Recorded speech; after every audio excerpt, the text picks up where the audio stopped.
guys, it's your girl Shaydelane2121 coming at you with a quick topic video. Just want to get your guys' opinion on this whole Ebola coming to Atlanta. WTF, what the what, okay? First off, let me start by saying that I am a healthcare professional. I am a registered nurse.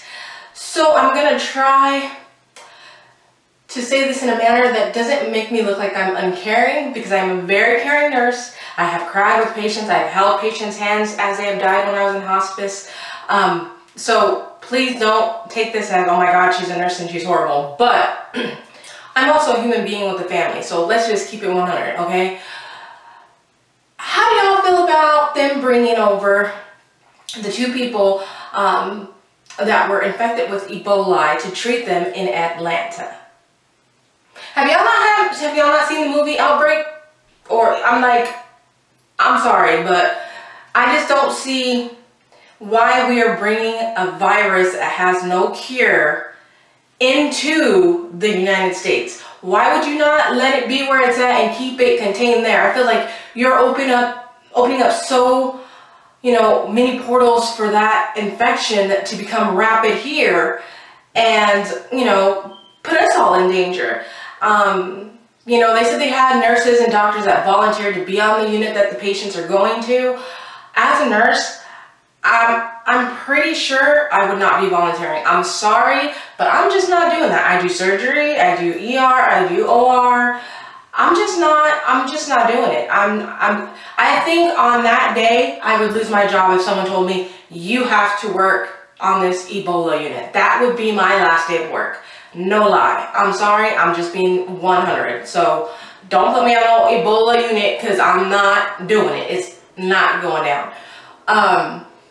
There's people that think it's cool. There's different parts of nursing that people like, healthcare that people like, and other parts that people don't. I, for one, am not one that loves infectious diseases that can kill you. I'm sorry. I mean, I deal with MRSA, VRE, I deal with hepatitis, HIV on a regular basis. I'm cool with that. I can do that. That's it. It's world spread. Okay, I use universal precautions. I understand this. The thing with Ebola is that they say that it is only through contact with bodily fluids, blood, vomit, feces, and the reason it's running so rampant is because the family members, it's a different culture. They like to clean the bodies of the deceased. They clean their orifices, and they're not wearing gloves doing this. And Ebola can live outside of the body in fluids for a couple of days. I think they said like 3 days without a host. So yeah, it's in the bodily fluid. So they're saying right now that it's not airborne. I don't know. If it's in your bodily fluids, I would think that it would be droplet precautions as well, meaning that if someone coughs in your face and it gets in your mucous membranes, then you can catch it because that is a bodily fluid, just like with the bird flu. So yeah, I don't know. And I was just watching something that they were bringing that subject up of the fact that they don't know if it's airborne. They're saying that it's probably not airborne, but they're not 100% sure that it's not airborne. But someone was saying, oh, well, I think they're saying basically if someone vomits and then it dries and then it goes up into the air, you inhale it.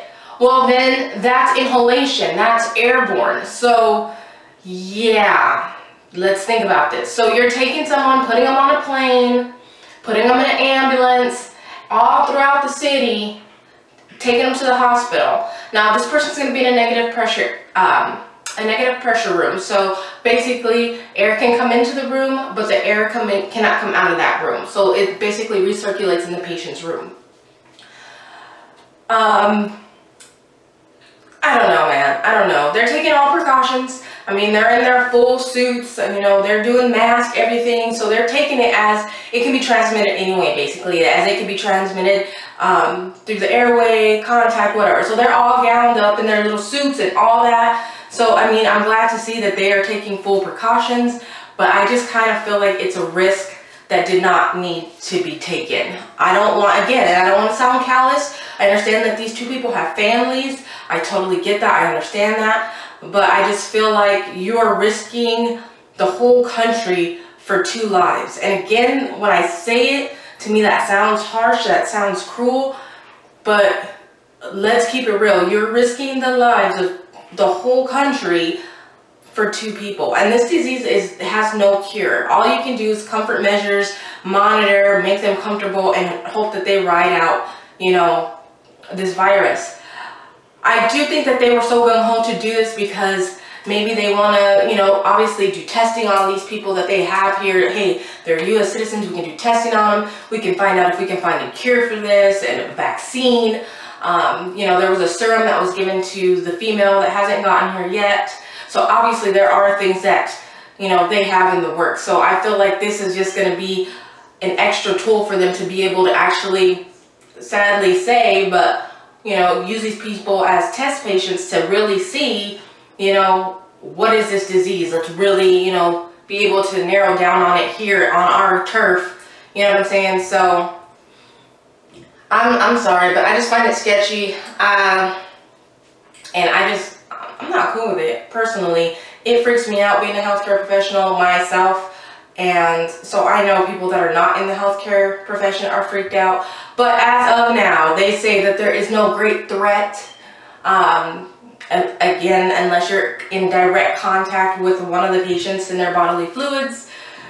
So, yeah. But to me, too, it brings out another thing of, you know, what if you have people working in a lab that can take a sample and, you know, sell it over here, and then you got, you know, it's chemical, can be turned into chemical warfare, you know, this virus.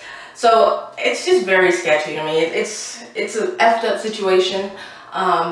So I hope for the best, and I really hope that nothing comes of this, no spread of it is here in the States, and it doesn't turn out like the Outbreak movie, because, you know, yeah, that shit was just not good. So, anywho, I'm on the way to a birthday party, so I just wanted to come in and make this video real quick because I was watching the news of the gentleman coming into the hospital in Atlanta. So I just wanted to kind of come out here and see what your thoughts were. So holla back at your girl and let me know what you think. Do you think we should have bought, you know, them back? Or do you think we should have been like, you know, you need to treat them there? You tell me. What do you think? Is there a conspiracy theory? What do you think? What's going on? Tell me what's on your mind. Talk to you guys later. Deuces.